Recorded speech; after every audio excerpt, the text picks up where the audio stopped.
마태복음 113번째 시간입니다. 세상 마지막 때의 징조들, 두 번째 시간입니다.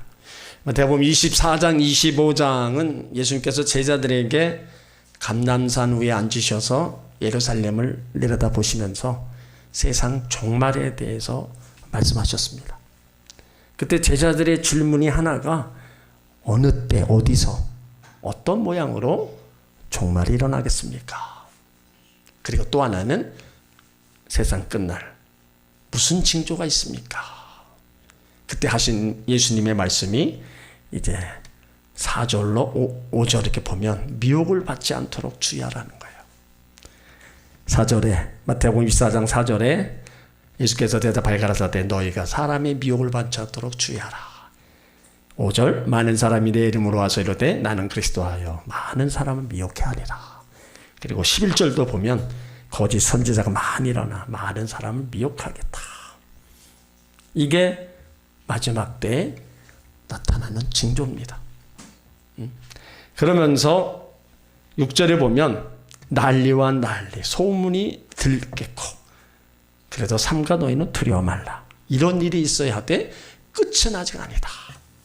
7절 민족이 민족을 나라가 나라를 대적하여 일어나겠고 저체 기근과 지진이 있으리라. 이 모든 것이 재난의 시작이다. 9절 그때 마지막 때 사람들이 너희를 환난에 넘겨주겠으며 너희를 죽이리니 너희가 내 이름을 위하여 모든 민족에게 미움을 받으리라. 예수 믿는 사람들 신앙 지키고 믿음 지키는 가운데 죽음도 당하고 또 미움도 받을 때가 일어났다. 그리고 10절 그때 많은 사람이 시험에 빠져 서로 잡아주고 미워하겠으며 거짓 선지자가 많이 일어나 많은 사람을 미혹해 하겠으며 불법이 성함으로 많은 사람의 사랑이 식어지리라. 이런 일들이 마지막 때 일어났는데 너희는 두려워하지 말라는 거예요. 4절에 말씀하고 있는 것처럼 6절에 말씀하고 있는 것처럼 여러 가지 일들이 일어나도 너희는 두려워하지 말라. 왜요? 하나님이 지키시고 보호해 주신다. 그러면서 우리 가운데 당부하신 게 13절입니다. 그러나 끝까지 견디는 자는 구원을 얻으리라. 여러 가지 일이 일어나도 신앙 지키고 믿음 지킨 자만 구원을 얻는다. 그러니까 우리 신앙은요 가다가 아니 가면은 아무 의미가 없는 겁니다. 구원이 완성된 게 아닙니다. 지금 구원의 완성은 내가 죽고 나서 예수님 앞에 섰을 때 완성되는 거예요. 그러기 전까지는 일어나는 모든 일들 끝까지 참고 견뎌야 돼요. 그리고 14절에 말씀하신 게 천국 복음이 모든 민족에게 증거되기 위하여 온 세상에 전파되리니 그제야 꽃이 온다. 예루살렘에서 시작된 복음이 이제 영국, 미국으로 해서 우리나라로 오고 다시 동남아를 거쳐서 그것이 이제 예루살렘으로 다시 돌아가면 이제 그때 예수님이 세상 끝이 온다. 지금이 그래서 세상 마지막 시간이라고 얘기하고 있는 겁니다. 그러니까 종말의 신앙을 가진 성도는 거룩한 생활로 늘 깨어있는 자이라는 겁니다. 그러니까 예수님께서 종말에 대한 말씀을 성도들을 위한 경계의 목적으로 말씀하신 겁니다. 예수 그리스도 강림하실 때까지 성도들의 청결한 마음과 선한 양심과 거짓 없는 믿음을 지키기를 원하셨어요. 예수님께서 강림하실 때까지 분노와 다툼을 버리고 거룩한 손을 들어 기도하기를 힘쓰라는 겁니다. 그래서 예수님 나타나실 때 하나님 앞에 점도 없고 흠도 없는 책망받을 일도 없는 성도들이 되라는 거예요. 그게 바로 하나님 원하시는 거고 우리는 또 하나님 그 마음을 알고 끝까지 신앙 안에서 믿음 안에서 우리가 살아가기를 또 힘쓰고 애써야 된다는 겁니다. 하나님 앞에는 어떤 이유가 필요 없어요. 내가 뭐 때문에 하나님 예배 못 드립니다. 기도 못 합니다. 그거는 내 편에서 얘기하는 거지 하나님 편에서는 절대로 통하지가 않아요. 우리는 주어진 환경 속에서 얼마든지 마음을 바로 하고 하나님 앞에 나와서 예배하고 또 기도하면서 말씀 보면서 신앙생활을 얼마든지 하고 있어요. 근데 문제는 내 마음이 그렇지 못하는 게 문제지 내 환경, 내 주변의 일들이 절대 문제 아닙니다. 내 마음만 올바로 서 있고 내 마음만 하나님 쪽으로 다 가 있으면요. 환경 그 일들을 다 해나가면서까지도 우리가 신앙생활을 결코 소홀히 하지 않습니다. 그러니까 하나님은 항상 우리 가운데 원하시는 거, 그 원하는 거는 결코 우리가 못할 일이 아닙니다. 다 할 수 있는 일을 우리 가운데 행하라고 그런 거예요. 내가 그걸 행하지 못하니까 결국은 우리가 자꾸 신앙에서 자꾸 믿음 없는 모습들을 보여나가는 겁니다. 오늘 15절 이하에 계속 마지막 때 징조들을 말씀하십니다. 자, 15절로 16절을 같이 있습니다. 그러므로 너희가 선지자 다니엘의 말한 바 멸망에 가증한 것이 거룩한 곳에 선 것을 보거든 있는 자는 깨달을진저 그때 유대에 있는 자들은 산으로 도망할지어다. 그러니까 이 말씀은 역사적 사건을 인용한 예언입니다. 여기 그러므로는 앞에서 1절로 14절까지입니다. 너희가 선지자 다니엘의 말한 바는 다니엘서 9장, 11장, 12장의 말씀을 인용한 거예요. 그러니까 멸망에 가증한 것이 거룩한 곳에 선 것을 보거든. 다니엘서 11장, 12장에 있는 내용들입니다. 그 내용들은 여호와께서 경배와 관련된 말씀으로 제사를 폐하고 우상을 세워 성전을 더럽혔다는 말입니다. 거룩한 곳은 예루살렘 성전을 의미하는 것이고 하나님이 계신 곳을 의미합니다. 그러니까 본문에 밝힌 대로 하나님의 거룩한 성전에 멸망에 가증한 것들이 설 때가 있었어요.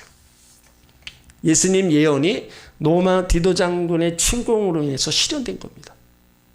그래서 16절의 말씀이 그 당시의 상황을 예언한 거예요. 그때 유대에 있는 자들은 산으로 도망할지어다. 당시 로마 군인이 침략 소식을 듣자 그들은요 산으로 도망하지 않고 예루살렘 성이 견고하다고 해서 사방에서 예루살렘 성으로 다 몰려왔습니다. 그래서 많은 사람이 그 성 안에 모이다 보니까 기근으로 인해서 굶어 죽고 사람이 죽고 먹을 것이 없으니까 자식들을 다 잡아먹었어요. 그런데 왜 산으로 도망가라 했을까? 역사가 흘러간 다음의 의미를 깨닫기 시작한 겁니다. 당시 열심당원이라 불리는 유교 광신자들은 예루살렘은 하나님의 도성이고 성전은 하나님 계신 곳이다. 그곳에 피하기만 하면 안전하다. 누구도 살 수 있다 주장했습니다. 그래서 환란이 닥치자 유대인들이 예루살렘으로 모여드린 거예요. 그 결국 거기서 100만 명이 넘게 다 죽고 포로로 잡혀간 사람만 해도 한 10만 명이 됩니다. 산으로 도망할지어다. 그때 기독교인들은 한 사람도 예루살렘으로 모여들지 않고 산으로 갔습니다. 왜요? 예수님이 예언했기 때문입니다. 예수님께서는 미리 아시고 산으로 도망가라고 하신 겁니다. 여러분 산에 가면요 은신처가 많습니다. 여러 곳으로 숨을 데가 많아요. 그래서 예수님은 그걸 미리 아시고 믿는 자들에게 너네들 산으로 도망가라. 근데 그 말씀을 듣고 다 산으로 간 사람이 있는가 하면 그 말씀을 무시하고 그냥 예루살렘 도성으로 다 들어갔던 사람들은 죽거나 포로로 다 잡혀간 거예요. 그러면 오늘날 우리에게 있어서 산은 바로 예수 그리스도의 몸을 의미하는 겁니다. 예수님이 우리의 반석이요 요새시요 환난 날에 큰 산성 피할 산성이 바로 예수님입니다. 그러니까 문제가 있고 어려움이 있고 고통이 따를 때 예수님 앞에 피해야 되는 거예요. 예수 앞으로 나와야 되는 거예요. 그래야 거기서 예수님으로 인해서 보호를 받고 그 문제와 고통 속에서 벗어날 수 있는 거예요. 또 있는 자는 깨달을진저 이 가로 안에 이 말이 있습니다. 이 가로 안에 넣은 이유는요 중요하기 때문입니다. 긴박한 사건 앞에 예수님이 특별히 당부하고 싶어서 가로 안에 넣어놨어요. 우리가 계시록에 보면 그 7교회마다 끝에 가서 하신 말씀이 귀 있는 자는 성령이 교회들에게 하시는 말씀을 들을지어다. 이 말의 뜻과 같은 겁니다. 귀 없는 사람 어디 있습니까? 그러나 귀 없는 사람이 있다는 거예요. 바로 듣지 못하는, 말씀을 듣지 못하는 영적인 귀가 어두워서 눈으로 보이는 귀는 있어도 바로 하나님 말씀을 듣지 못하는 그런 사람이 있다는 겁니다. 여기 거룩한 곳에 멸망에 가증한 것이 들어섰다는 것, 거룩하게 살아야 할 택함받은 그들이 우상과 세상을 짝하며 살아가므로 그들의 형벌과 이스라엘의 종말을 의미하는 거예요. 하나님은요, 이스라엘을 심판하실 때 성전부터 파괴했습니다. 하나님의 전인 성전을 다 무너뜨렸어요. 그러니까 구약 시대뿐만 아니라 예수님 당시에도 이런 일이 있었습니다. 그러니까 이러한 이스라엘의 심판과 종말에 관한 이야기는 바로 역사의 종말에도 똑같이 적용되는 하나님의 하나의 원리입니다. 자, 17절, 18절 있습니다. 지붕 위에 있는 자는 지방에 있는 물건을 가지러 내려가지 말며 밭에 있는 자는 겉옷을 가지러 뒤로 돌이키지 말지어다. 여러분, 마지막 종말이 오는데 집안에 있는 물건이 뭐가 중요하고 겉옷이 뭐가 중요해요. 이걸 영적으로 보면은요, 우리 가운데 주시는 말씀이 있어요. 유대 나라 지붕은 기도하는 장소로 사용했습니다. 그러니까 기도하는 사람은 후퇴하지 말고 더 깨어 기도하라는 겁니다. 지붕만큼 올라간 신앙 잘 지키라는 말씀입니다. 기도하는 생활하다가 세상 염려 근심 때문에 내려가는 그런 생활을 하지 말라는 그 영적 의미가 담겨져 있는 거예요. 그래서 신앙은요, 항상 올라가는 거예요. 신앙은 전진입니다. 뒤로 가는 게 없어요. 한 걸음 늦어도 한 걸음 한 걸음 올라가는 게 그게 바로 신앙이라는 거예요. 그리고 밭은 성도의 마음을 가리킵니다. 바로 성도의 마음. 그래서 옥토가 되어야 된다는 거예요. 길가 돌짝밭 같은 가시덤불 같은 마음은 하나님 말씀이 들어갈 틈이 없어요. 그러니까 옥토된 밭에다가 씨를 뿌려야 거기서 100배의 결실을 얻는 것처럼 우리의 마음의 밭이 옥토가 되는 거. 그 옥토로 만들려면 말씀과 성령으로 우리 마음을 자꾸 새롭게 만들어야 된다는 거예요. 그리고 겉옷, 유대인들의 그 평상시 의복으로서 이불도 되고 옷도 됩니다. 영적인 뜻은 세상적인 것, 육신적인 것을 생명을 위해서 과감히 버리라는 거예요. 그만큼 급박한 상황이 되었다는 경고입니다. 그런 마지막 때 그런 일들이 지금 일어나는데 뭐가 필요한 게 뭐가 있겠어요? 마지막 때는 아무 의미가 없는 겁니다. 자, 19절을 읽습니다. 그날에는 아이벤 자들과 젖먹이는 자들에게 화가 있으리로다. 자, 이런 말씀들은 정말로 난해한 말씀입니다. 근데 영적으로 접근해 보면 임신한 자들, 아기 젖먹이는 자들의 관심 대상은 오직 자식입니다. 오직 뱃속에 있는 자식, 어린아이에게 온통 정신이 빠져 있어요. 그러니까 환란이 오면 더더욱 하나님과 가깝게 살아야 되는데 온통 신경이 뱃속에 있는 아이에게 빼앗기다 보니까 불쌍한 영혼이 되리라는 겁니다.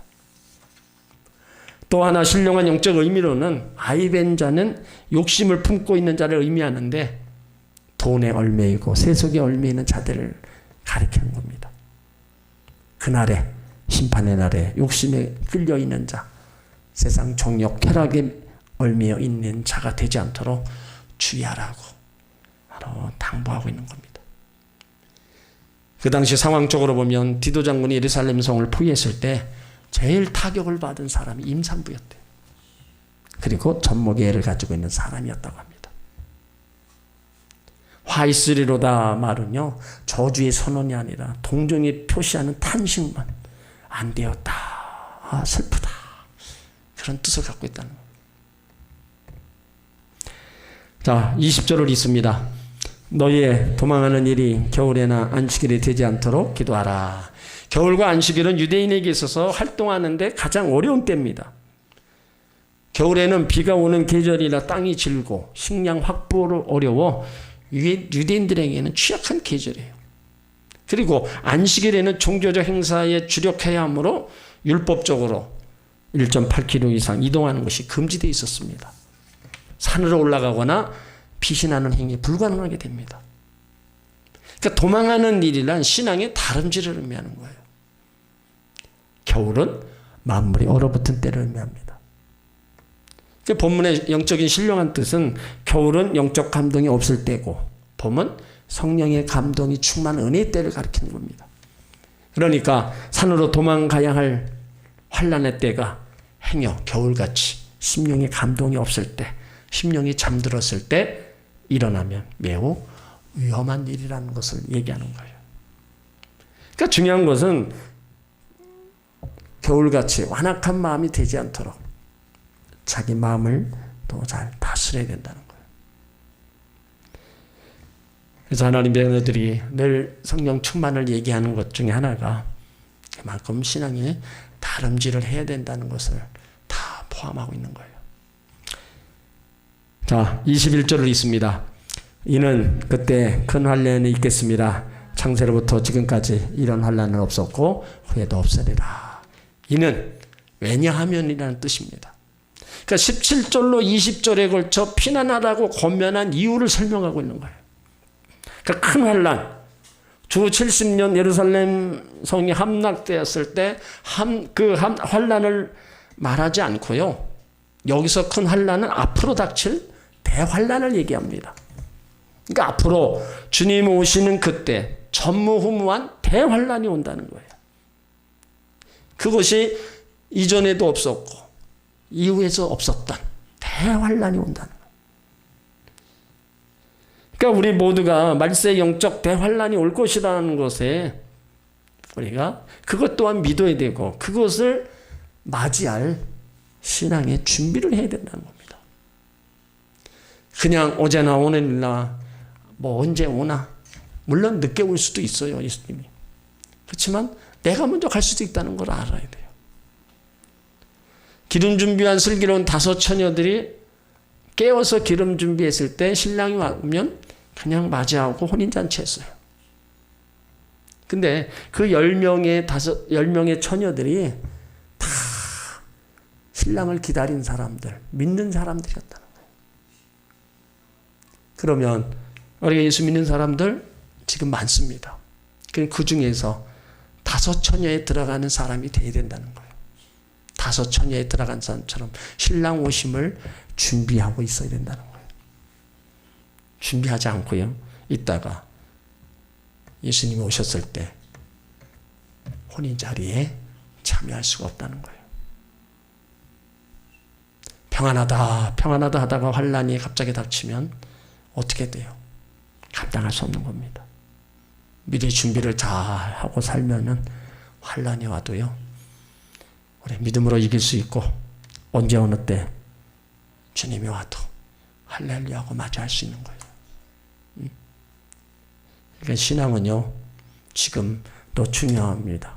지금의 우리가 신앙생활을 잘 살아가면 앞에 일은 걱정할 거 없어요. 과거는 어차피 지나간 겁니다. 지금 신앙생활을 잘하면 앞에 일들은 우리가 어떤 일이 와도 때론 삶이 힘들고 어려워도 더 믿음으로 하나님 찾고 기도하면서 이겨나갈 수가 있는 거고 또 주님이 언제 오는 때 오시더라도 내가 또 먼저 이 세상을 떠난다 할지라도 현재를 잘 믿음 안에서 잘 살아간다면 우리는 주님 앞에 서는 것은 문제가 없을 겁니다. 그러니까 신앙생활을 이렇게 잘하라고 늘 강조하고 있는 거예요. 자, 22절을 읽습니다. 그 날들을 감하지 아니할 것이면 모든 육체가 구원을 얻지 못할 것이나 그러나 택하신 자들을 위하여 그 날들을 감하시리라. 여러분 이 말씀 속에 위로와 소망을 얻을 수 있습니다. 그 날들을 감하지 아니한 것이라는 말은 우리 가운데 굉장히 부담이 가는 말씀입니다. 성경은 앞으로 7년 대환란이 있음을 경고하고 있어요. 7년 대환란의 날은 아무도 감할 수 없는 날입니다. 그렇게 되면 연약한 육신을 가진 인간으로서 구원받는다는 일은 어렵습니다. 그런데 여기 그러나, 이 그러나 접속사가 중요한 거예요. 누굽니까? 택하신 자들을 위하여 그 날들은 감하시리라. 하나님께서 당신의 택한 백성을 위해서 환난의 때를 일부 감해준다는 말씀입니다. 그러니까 그 감해줄 때 돌아와야 될 사람이 돌아와야 되고, 그 감해줄 때 우리가 신앙생활을 잘 해야 된다는 거예요. 또 영적으로 신령한 뜻은요, 환난 중에 말씀에 순종하며 믿음으로 지켜나가는 자, 쓰러지고 넘어지는 자리에서 하나님이 붙잡아 주신다는 거예요.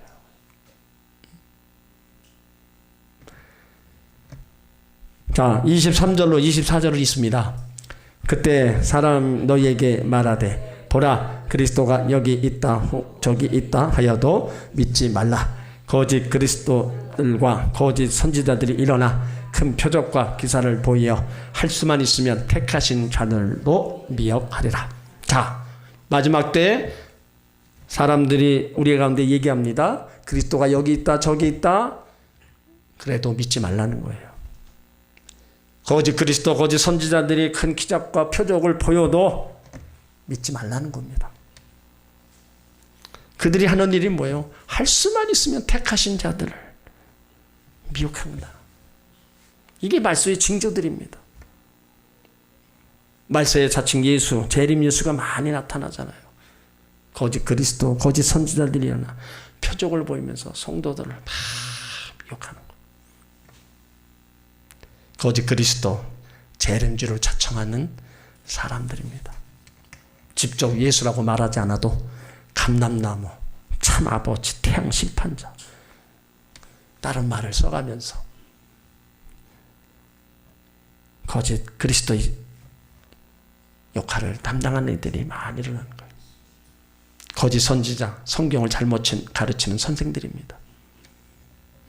이단들이 너무 극성을 부리고 있었 그것이 지금 많은 이들이 거기에 미혹되어서 가고 있는 현실이에요. 택하신 자들을 골라서, 그것이 이단들의 전도 방법입니다. 택하신 자들, 그 사람 중에서 다 미혹시켜가지고 멸망시키려고 하는 그들의 전도 전략. 그러니까 수단과 방법을 안 가리고 무섭게 접근합니다. 한두 번 가지고 안 해요. 계속 합니다. 우리 교회에 계속 편지 와요. 계속 자기네들 행사했을 때마다 전단지 보내고 계속 옵니다. 아마 여러분들의 집 주소를 알면 여러분들이 가정으로도 아마 엄청 이것저것 날아갈 겁니다. 그런 건요, 그냥 혹시나 볼 것도 없습니다. 그냥 찢어버리면 돼요. 그러니까 어떠한 것이 욕을 해도 넘어가지 않도록 여러분 정신을 차리고 깨어 있어야 돼요. 자, 25절을 읽습니다. 보라, 내가 너에게 미리 말하였노라. 이 말씀이 얼마나 중요해요. 예수님은 미리 준비해라, 대비해라, 유혹에 넘어가지 말라. 미리 말씀하셨어요. 다 얘기했는데 결국은 내가 한 귀로 듣고 한 귀로 흘러버리고 내가 안 한 거예요. 그러니까 그 책임을 누구한테 돌리겠어요? 하지 말라고 다 알려줬는데 우리는 그 말을 듣지 않고 그냥 내 멋대로 그냥 하다가 결국엔 다 몸도 마음도 시간도 물질도 다 영혼까지 버림받는 거예요. 자, 26절을 읽습니다. 그러면 사람들이 너희에게 말하되 보라 그리스도가 광야에 있다 하여도 나가지 말고 보라 골방에 있다 해도 믿지 말라. 여기 광야는 유대인들이 예언자의 말을 듣기 위해 나간 곳입니다. 그리고 골방은 유대인들이 은밀히 기도하는 기도의 방이었어요. 그러니까 예수님 재림은요, 특정한 장소에서 이루어지지 않는다는 것을 말씀하고 있는 거예요. 27절에 보면 번개가 동편에서 나며 서편까지 번쩍임같이 인자의 임함도 그러하다. 인류의 역사의 주인은 하나님, 세상을 만드신 분도 하나님, 세상을 다스리고 계신 분도 하나님, 사람을 만드신 분도 하나님. 생명의 구주이신 예수님께서 번개가 동편에서 나면 서쪽까지 번쩍이는 것처럼 보이다가 천하가 다 알 수 있도록 예수님은 다 뭐예요? 재림하신다는 겁니다. 이단들은 지구가 둥글기 때문에 이쪽에서 오시면 저쪽에서 못 본다고 얘기합니다. 그렇습니까? 사도행전 1장에서 예수님은요, 승천하신 모습 그대로 구름 타고 오신다 그랬어요. 사람이 볼 수 있는 데로 올라가셨기 때문에 오실 때도 온 지구가 다 볼 수 있도록 오신다는 겁니다. 어느 특별한 장소가 아니라 바로 모든 이들이 볼 수 있는 그 모습으로 이제 다시 오신다는 거예요. 28절에 죽음이 있는 곳에는 독수리들이 모인다. 죽음은 부패한 죄를 가르치고 독수리는 하나님의 심판을 가르치는 거예요. 그러니까 죄가 있는 곳에 하나님의 심판이 있다는 겁니다. 신앙이 죽은 자들에게 미혹이 온다는 거예요. 미혹이 넘어가면 그냥 다 잊어버리고 결국엔 지옥으로 가는 겁니다. 그러니까 이 마지막 때를 살아가는 성도들에게 예수님은 사랑하니까 우리 가운데 미리 말씀을 주시고 너희들이 그렇게 하지 말아라 당부하고 계시는 거예요. 일들이 뭐 지금 내 앞에 일어나는 일들이 뭐 어떤 것이 때론 분별하지 못할 때도 있어요. 그렇지만 그런 일들이 분별이 안 되고 또 힘들고 어려우면 우리 하나님을 찾고 또 교회를 찾고 주의 종들을 찾고 역장들을 찾으면서 그런 일들을 우리가 풀어가야 됩니다. 그렇지 않고서 혼자 힘들고 애통하며 앉아있을 때 누군가 다가와서 위로해주고 누군가 다가와서 좋은 말 해주고 결국 따라가다 보니까 그것이 가지 말아야 될 하나의 이단의 처소가 된 경우가 많이 있습니다. 이단에 간 분들 보면 신앙생활을 혼자 한 분들이 많아요. 혼자. 그러니까 공동체에서 떨어져 나가니까 그들이 밥이 되는 거예요. 이 안에서 어쨌든 좋든 싫든 같이 아웅다웅하면서 그래도 같이 가야 되는데 그냥 혼자 뭔가 해보려고 그러다 보니까는 결국은 그들의 표적이 되고 그들에게 딱 올무가 되어서 잡히는 거예요. 그러니까 제일 안타까운 게 신앙생활을 그렇게 오래 하다가 이단에 가고 미혹에 빠져서 넘어가는 분들. 그동안에 신앙생활을 어떻게 했나 의문이 가는 거예요. 어떻게 신앙생활을 했나. 그게 참 안타까운 겁니다. 우리는 오늘 25절의 말씀을 또 새겨 들으시길 바랍니다. 다 예수님 미리 말씀하셨어요. 여러분들이 몫입니다. 듣고 행하는 자가 복입니다. 말씀하신 것들을 다 되새기면서 깨어서 신앙생활하고 하나님 보시기에 더 구원받을 만한 그런 믿음의 길을 끝까지 달려가시길 바랍니다. 아멘.